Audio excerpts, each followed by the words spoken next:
Now, the closely watched auction clearance rates are continuing to fall at an alarming speed. According to some stats, more than half of the number of the properties listed for auction are failing to sell. So, should you avoid auction when selling in today's market? And what can vendors do to get the top price for their homes? Joining us now for his analysis and tips is Charles Tarby, Chairman with Century 21. Charles, good afternoon to you. Great to have you on the show. We are seeing some pretty sobering stats when it comes to auction clearance rates, aren't they? There's certainly 60% at the start of the year for combined capital cities, 50% now. Correct. If you look at it this time last year, 64.5% last weekend compared to 50.2%. So it is a big difference. But that is probably where the auction clearance rates will generally sit in a normal market. So you have that peak and it goes crazy, and then we come back to where we generally would see real estate clearance rates. Not everything sells. When you put something to private treaty for sale, it can take 4, 8, 12 weeks to sell, and often only 60 or 70% of those will sell too. So the auction one, though, because we're watching it all the time, and the agents and the auctioneers they've got the cameras on them, literally. They have, especially with us. Yeah, you guys. It does make for good television to watch what's happening out there. But the clearance rates, interestingly, in Sydney were 50.7. They had 796 auctions last weekend compared to what's coming up this weekend. And Melbourne had 1,706 auctions last week with 49.8%. But we've been singing the praises of Canberra and Adelaide for some time, and Adelaide came in at 67.9% for the weekend just gone. So who knows what's going on. Yeah, we have watched that with Adelaide particularly, and rightly, as you say. We know that spring's notoriously the time where lots more properties come on the market, which is increasing the availability and the number of auctions. But how low do you think this clearance rate will actually go, and how worried should we be about these stats? I think it's settling in. The biggest issue we have is not so much the market itself. The market's adjusting nicely. One of the biggest issues we have right now is the Royal Commission into Banking. It literally brought the industry to a standstill. Then there were banks that are saying, oh, look, we're not going to lend you 80% or 90%, we're going to lend you 70% now. So in some suburbs, in certain capital cities, they've increased the deposit amount required. So those buyers that were ready to go are now knocked out of that marketplace. The other part of it too, when you look at the Royal Commission into Banking, is the project marketing, is the properties off the plan. Many of them are coming up for completion right now, and of course the rules have changed since a person bought a home 2 years ago, or an apartment off the plan. The rules have changed, and that's what the biggest issue is. If you go out into the industry, there's still plenty of people willing to sell. A lot of people out looking to buy, but the balance is different right now. So the stock levels have increased, the stock amount being advertised. It jumped up 2.7% this week over last week, and there's now 10.95% more listings on the market than there were this time last year. So it's increasing, and so with that, reduced buyers, harder lending, it's a very scary market from that perspective. But I think once the banks settle back in, it'll come back to a normal level again. Do you think that that's on the rise? I mean, we talk with many different people on the show, and a lot of people are predicting tougher times coming into 19. When do you see that the market I don't see the tougher times coming the way. If you actually, I mean, I don't talk the market up. You and I have spoken before. I don't talk the market up. My view is very, very clear. The price of properties climbed beyond what they should have. And if you go back to when the interest rates dropped about 1.5 to 2 years ago, and they dropped for economic purposes, that spurred on what was a boom coming to a close. And then all of a sudden people got excited. The horses galloped. So if you go back to what prices might have been like a year or a year and a half ago, something was selling for 1.6 today that might have been selling for 1.45 2 years ago.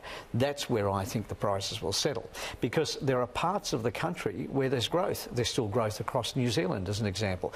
There's growth in the Western Corridor of Brisbane in the housing market. So I think that if you've still got areas where there's growth, you've got Sydney and Melbourne needed an adjustment, especially Sydney. It's getting it, and I think it'll get it for the next 6 to 12 months, but I think it'll come back to where it should have been. Really? You think only 6 to 12 months so that we'll continue to see this slide in Sydney? Yeah, I do, and I think when you see the banks start to ease up again, and then all of a sudden people start to recognise opportunity, because there are some areas where the prices have become very affordable, particularly in the apartment market. We're starting to see a lot of affordability there. So I think that will spur on the first home buyers, and you'll start to see, at least it'll stabilise the market. I don't see massive growth at all. I just see stabilisation. Then maybe in 24 months you'll start to see that movement up again in a gentle pattern. Which is a much more moderate view than some of the alarmist headlines we've seen in recent weeks, which obviously aren't helful for your industry. Or for us. There is an adjustment. It's needed to be done. We called it a year and a half ago, and it's become big news now, but there's a couple of people that make a living out of talking the market down. And that's their job, and one or two of them have been talking the market down every year. There have been seminars about a crash in Australian real estate now. This is the 7th year in a row. The same guy is out in Australia from the US, and he's now talking about this crash. If you had listened to him 3 or 4 years ago, or even 2 years ago, and you missed out on equity, is he going to give you the money back that you lost because you didn't buy? Or there are people that sold 2 and 3 years ago because the crash was coming, and they've missed a significant amount of capital growth. So, you know, where is the accountability from that aspect as well?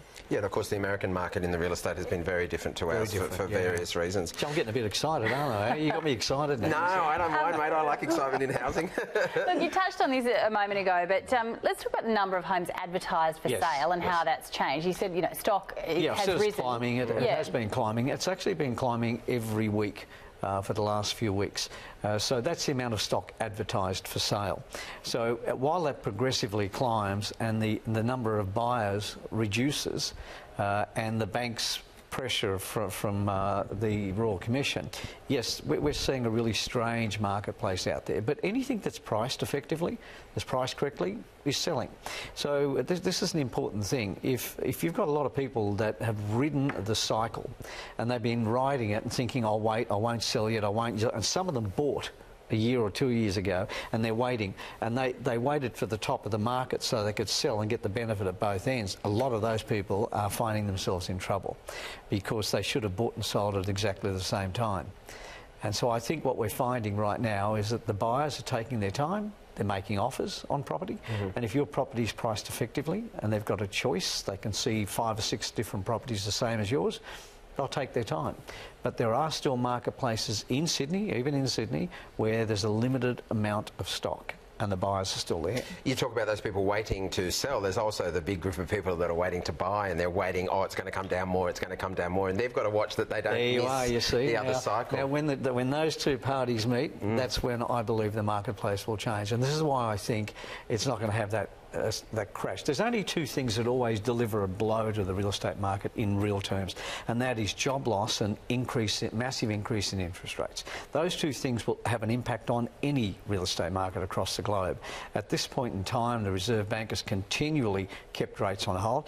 I think we could probably see a climb in interest rates, but the way in which APRA, the way in which the Reserve Bank operate now compared to when I was selling real estate, when I started selling real estate in the 70s, where they put a credit squeeze on like that, and for 3 months you couldn't borrow money to buy a refrigerator. Those are the sort of out-of-control marketplaces that we don't have with our current government and structure. Well, and it's not sustainable because banks need to lend money. That's how they survive. Now, let's have a look at the residential rent price movement, because that is a bit of an, as James was just saying a moment ago, there are people who are waiting to buy, and a lot of them are renting in the interim. What can you tell us about? I'm going to raise a red flag here because this is a very big concern for me. 1.38% was the increase this week over last week in terms of rental amount on a national basis. But I've been keeping charts all the way back to 2015. And when I looked at the chart this morning, knowing I was going to come and see you good people, right, I noticed that Hobart, since January 2015, the rents in Hobart have increased over 34%. It's a lot, isn't it? Sydney, 4.88%. Now, what does it tell you? What does that tell you? You're looking at that and you think, OK, do I rush down to Hobart and buy because I'm going to get a great return and so on? Well, I think you're seeing the halo effect. And some people will look at that chart and think, I've got to get down there because I'm going to get a great rental return. But you're going to find yourself amongst a bunch of investors that are going to have to reduce their rents eventually because the competition level is going to be so high. And you're going to price yourself into trouble if you're not careful. Because you're gearing that up against the cost of buying into that market so as well. the movement is good. The movement is good. It's been steady. It hasn't been great in some areas. Of course, Perth and Darwin have suffered, and Perth is stabilising now. But I'd just be very, very wary about some of the areas. Right. What about vacancy rates? Yeah, they're the ones that are so nicely connected. Melbourne's rent has increased by 12%, and their vacancy rate's been sitting at 0.4%. Below 1% for some time. So Sydney is higher. You expect Sydney to be lower. Sydney's 2.27% vacancy rate. But the one that impresses me most is Perth. It was sitting at 10s and 11s. It's progressively come back to 5.48% this last week. Over those three capital cities, that's 2.72%. But my concern is watch the vacancy rates in Hobart. We're going to watch those very, very closely soon. And when the marketplace starts to change in Melbourne and that more stock and more of those projects are coming on the marketplace, we expect the vacancy rate to increase. Now, looking at falling auction clearance rates, is it still worth sending your property to auction? Please say yes. Yeah. We don't have a show if you say no. Well, no, yeah, absolutely. To me, auctions are specific around certain types of properties. If, as an auctioneer myself, that when I was conducting my auctions, most of them were in rooms in the early days. You would do them in Sydney. Melbourne were doing them in the streets, but Sydney agents were doing them in rooms. And we had to, because you needed a crowd. And most of the crowd that came to an auction in the street were the local neighbours to see what was going on. And it's very hard as an auctioneer to get a bid. Very, very hard to get a bid and to get people to start the process. But in certain areas where there's 10 properties for sale that are pretty much the same, I would not recommend auction, because the people who are out buying are not going to go and get pest reports, building reports, loan approvals, all sorts of expenses, and then turn up to an auction where they know they can go down the road and make an offer on something. But certain types of properties, I wouldn't do anything else but go to auction. My daughter's got a property in the lower North Shore of Sydney, a unit, and she's going to auction. What do? I said, go to auction. Because when I drive around the lower North Shore and those areas, I don't see many properties for sale. And so that's the key thing. That's the key thing. Yeah, to appeal to the market. It's funny that you talk about that, because I was we've spoken about this before, you and I, on the show, a real estate agent in the late 80s, and it was always in auction houses. Right. It was still then. It wasn't out on site, and it was to get the crowd. Agent, so it was a different. Yeah. Did you tell everybody you were an agent, or are you too embarrassed? No, I got out of housing into interiors. Now you've seen property cycles in your time go up and down, and you've seen massive changes into the 80s, into the noughties. What do you think this one is different to compared to the other ones? I think that when I looked at those different cycles, and I started in 1971, at the end of 1971 as a real estate practitioner, and what you're seeing now is the fact that the way in which the structure is in place, it's different. As I was saying earlier on, the banking structure is different. The way the government, the RBA, the banks, APRA manage the process is incredibly different, and that's why I'm not concerned. If I was that concerned, I'd be selling properties myself, cashing up and waiting for this big crash. Real estate is a process, and people have to make sure my daughter and my son, they bought properties at different times, and my son had great capital growth, and my daughter, it took a little bit longer, but she got there. And I think that if you look at the cycles right now, this one is comfortable. I'm okay with it. I just got to make sure that the banks get back on track as soon as they can and do what they do best. A location like this one doesn't come around often, nestled against the shoreline with 180-degree views across Pittwater. This is a holiday house that ticks all the boxes. This is 1163 Barrenjoey Road, and we're joined now by LJ Hooker selling agent Tom Mackay for a walk around. Tom, good morning to you. Look, there's waterfront and there's waterfront, isn't there? Tell us a bit about this home. Hi guys. Yes. This is an amazing home. It's been in the one family for 54 years, so that says a lot. Where we've got an absolute waterfront on Pittwater at Palm Beach. We've got our own private sandy beach, and we literally look across to Ku-ring-gai Chase National Park. So it's a very active view. We see lots of boats. We see lots of people out there fishing. It's a beautiful part of the world. I was actually up there during a week for a meeting, and they were doing a bit of filming of that Summer Bay. So people who don't know around the country, that's possibly Summer Bay that you're looking at as well. That's exactly, correct. Home and away, Summer Bay, they film up there, the majority of the time. Now, we mentioned that it's a great holiday home, but it would be a great primary residence as well. What sort of buyer interest are you having? Are people looking at it from both aspects? At this stage, the home's been on the market for about a week, so we're at the very early stages. But the inquiry that we're receiving at the moment is mainly from weekender buyers. This home, it's set up for dual families, so it would be perfect for a weekender. The main buyers at this stage are buyers from the eastern suburbs or the lower North Shore. And I like the fact that you could nearly have friends over for dinner and actually catch your dinner just from your back fence, because there's no way to lose the views here. It's right on the shoreline, and it's got the ownership right up to the high tide mark. That's correct. So we've got a 21-metre water frontage. The home itself is positioned at the bottom of the block, very close to the water. But yeah, if you're unsuccessful with catching a fish, then just down the road we've got world-class restaurants. We've got Barrenjoey House. We've got lots of little boutiques as well. We're very close to the Palm Beach Ferry, so it's just an idyllic position. And Tom, what's the price guide on this one? Our guide is 4.5 to 4.950. We think that represents incredible value, and we're going to auction on Tuesday, the 20th of November.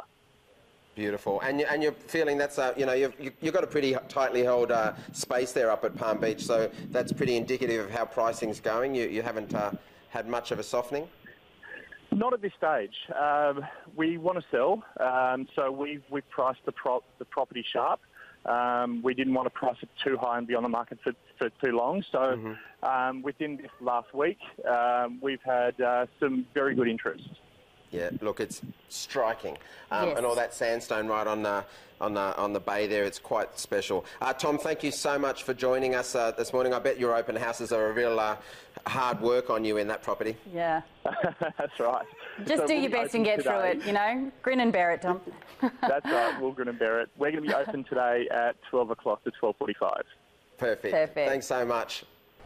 Of House and Land. It's endorsed by the Real Estate Institute of Queensland, also the Queensland Law Society. That particular document is clear. It's concise, it's unconditional in nature, which means there is no building a pest clause, no finance clause, no cooling off period of being a public auction, enabling you to bid and buy today with complete confidence, transparency and therefore peace of mind. Settlement set down for 30 days. The seller's not registered for GST, which means what you bid today will be what you pay should you be the successful purchaser. So in essence, folks, those are your terms and conditions of auction. That's your contract. They're both simple, both straightforward, should only encourage your spirited bidding here this afternoon. And what a fantastic opportunity, a great neighbourhood. Would like to take this opportunity to welcome the neighbours along today. And folks, you can identify the neighbours quite clearly as you look to your left and right. They're the most those amongst you with the big smiles on their faces. It's a great place to live. It's the lifestyle of the relaxed close by. You've got some of Brisbane's, of course, finest public and private schools, shopping centres, major shopping centres, boutique shopping, cafes, every single sporting social activity you can possibly think of right at your fingertips here in Brisbane's vibrant inner west. Of course, the property itself, a fantastic property, 4 good-sized bedrooms, of course, spread across the 498 square metre block. It's you can certainly let your creative juices flow here, folks, but you know that, I know that, we all know that. That's why we're gathered here this afternoon. So, folks, I won't dwell. I'll hand over to you. Call it out nice and loud. Opening bidder offer to get us underway. Where would you like to start?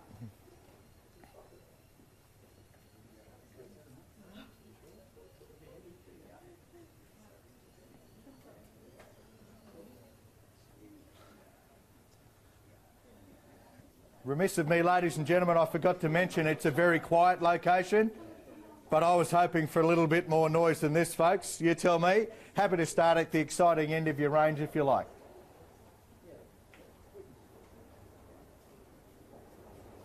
$700,000, and that's a great place to start, and 7 the bid. At $700,000, and how about a $20,000 rise over and above the 700? At $700,000 on bid, 20,000 rise from there if you like. At $700,000, and who'll say 20 more? At $700,000, nod and go up 20 there if you like. At $700,000, how about a nod and go up 20 and 720 now? At 720, I've got 750, good bidding there at 750. Don't let me hold you back. At $750,000, roll me through to 800 there if you like. At $750,000, how about 770, sir? At $750,000, 770 there if you like. At $750,000, no, I won't take 5 at this stage, and 750 the bid. At $750,000, what about 770? At $750,000, nod and go at 770 there if you like. At 750 the bid, how about 770? At 750 the bid. At $750,000, 760. I'll take the 10 to 60 and 760. At 760,000, 770 there if you like. At 760 the bid, or back at 70 if you want it. At 760,000, how about 70? At 760 the bid, what about 70 over and above? At 760 the bid, nod and go at 770. At 760 the bid, 70 there if you like. At 760 the bid, what about 70? 770 now. At 770,000. At 770 the bid now, what about 780? At 770 the bid, 780 there if you want it now. At 770, what about 780? At 770,000, 780 if you like. At 770, what about 780? At 770 I've got. At 780, good bidding there at 780,000. At 780 the bid. At 780, what about 90? Not too late to go at 90. At 780,000. At 780 the bid now, what about 90? At 780 the bid. At 780,000, then I'll call you through 3 times. At 780, first call. At $780,000 now, second. At 780 now, third. And final call, any bid over and above 780,000? 90. 790, welcome in there, welcome to the fray at 790. At 790,000, what about 800? At 790 the bid, nod and go at 800, nice even number. At 790,000. Good real estate at that level, well below recent sales, and 790 on bid. At 790.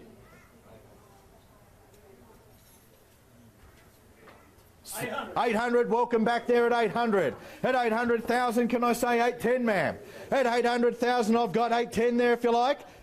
805, I'll take the 5s now at 805. 805, straight back at 10 and 810. At 810, 15 if you like, ma'am. 815. At 815, back at 20. 815, I've got, can I say 20, sir? 815 now, come with me again at 20. At 815 the bid, 20 there if you like. 815 I've got, come with me at 20. At 815, nod and go at 20. 815 the bid, can I say 20, sir? 820, welcome back there at 820. 820,000, 825, ma'am. 820, I've got 825 there if you like. 825, good bidding there at 825. At 825, got 825 now, what about 30? 825 we've got, not and go at 30. 825, come with me at 30, sir. 825 the bid. Good real estate, you know it, I know it. 825 the bid, nod and go at 30. At 825, then I'll call you through 3 times. At 825, first call. 830, good strong bid. At 830, 35, ma'am. 832, 832. What about 835, sir? 832, I've got 835 there if you like. At 832,000, 835 if you want it. At 832, at 832, what about 5? 832 we've got, nod and go at 5.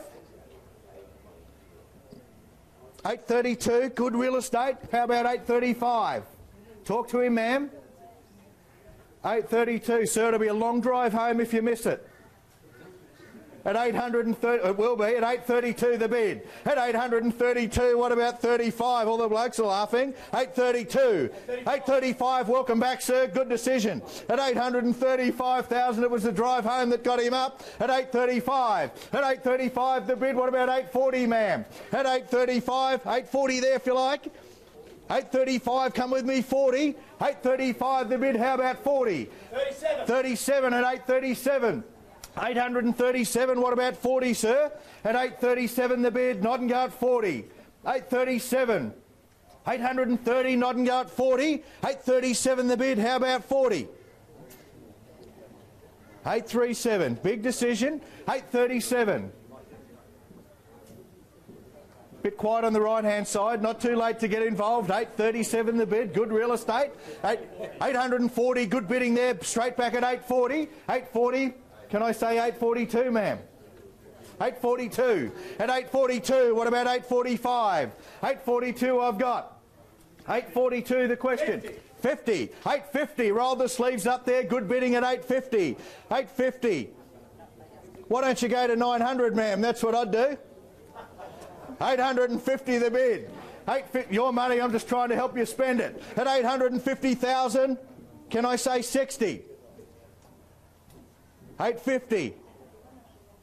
855. 855, good bidding there at 855. 855 now, what about 60? At 855 the bid. 855 I've got, not and go at 60, sir. Can I say 60? 855. 60 there if you like. Certainly not a lot of money if you say it fast, sir. 860. Welcome back there at 860. What about 865, ma'am? 860 I've got. 860. 860 the bid. What about 865? 860 I've got. Can I say 865? 865, good bidding there at 865. At 865 now, 70 there if you like. 865 I've got. Not and go at 870 if you want it, sir. At 865,000. 865 the bid. What about 70? You know you want to. 865. 70 there if you like.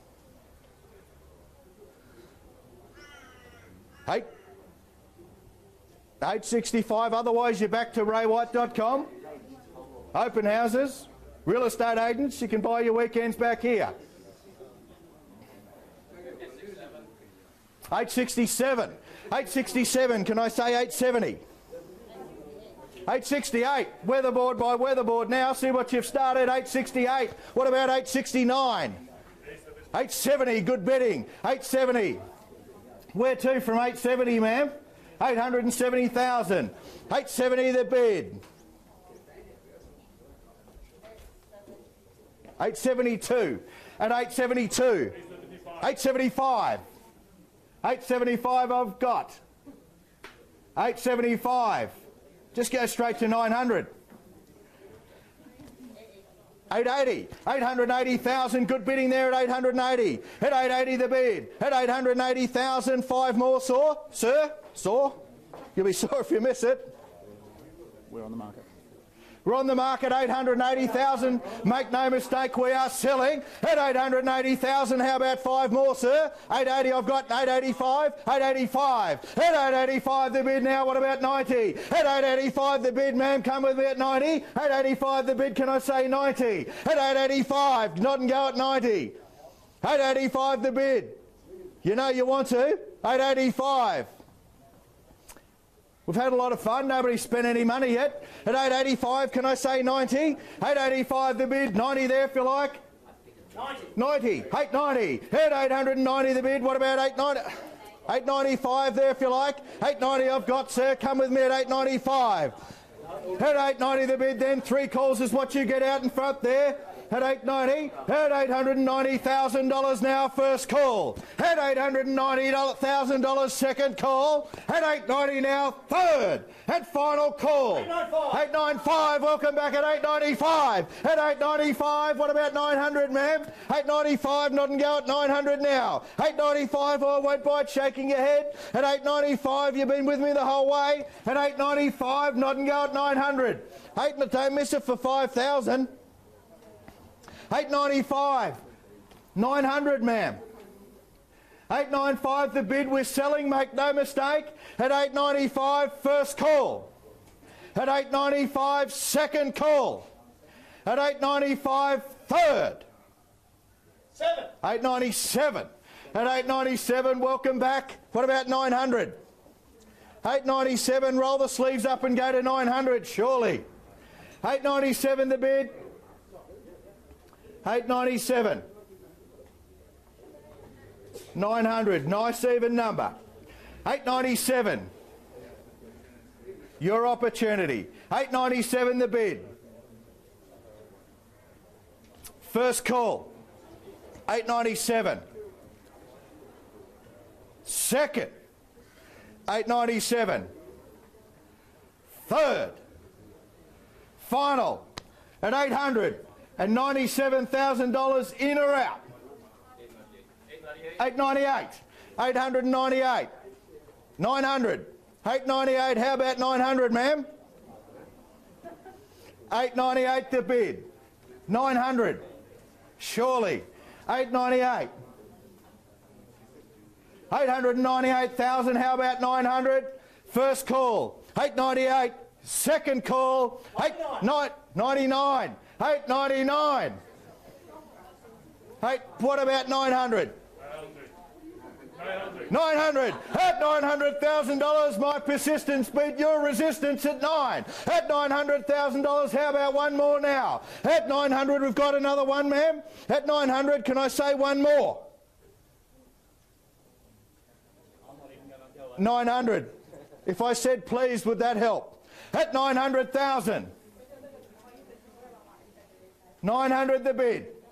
901. 901. Welcome back, 901. At 901. What about 2, sir? At 901 the bid. 2 there if you like. At 901 we've got. At 901,000. First call. Doing a great job, Scott. 901 second. 901 third. And final call. 901. We are selling. We are selling. We are sold. $901,000. Congratulations to our bidders. Commiserations to our underbidders. Thank you very much for your bidding. Folks, if you are here with the intention of buying or selling real estate in the very near future, you would be wise to speak to one of Brisbane's finest agents, Andrew Van Bennekom, and the entire team at Ray White Toowong. Have a safe trip home. There we go. What a great result. A great auction, a cracking auction there in Brisbane. In Indooroopilly with a selling price of $901,000, which is just a bit below the suburb median for a 4-bedder, but it's a huge range in Indooroopilly. Yeah, they can go for anywhere from like 500 or 600. And there is a little like bit of work million. to sort of probably spruce this up and capitalise on the potential of the property. And you got a good look at the underside of the house through that auction. You did. It was a great location, but it was a really slow start for this one. It only started off at $700,000, and you know, we have Scott Kelleher, the auctioneer, on the show pretty often, and he starts off, he gets everyone on side and starts to try to get it up there, and he managed to get them all in. So they were doing $10,000, $20,000 bids, and then slowed down to $5,000s, and then eventually $1,000 bids. I did like the little cheeky comment of Andrew Van Bennekom coming on, and you're doing a good job there, mate. You're doing a good job. I think the camaraderie and the character that you see from them putting on a show helps the auction become, you know, an event, and ideally meets the great price that they want for the vendors to do their job. Really good location and a bit of fun. It's nice to have that auction go over the line, and really strong bidding. It's good.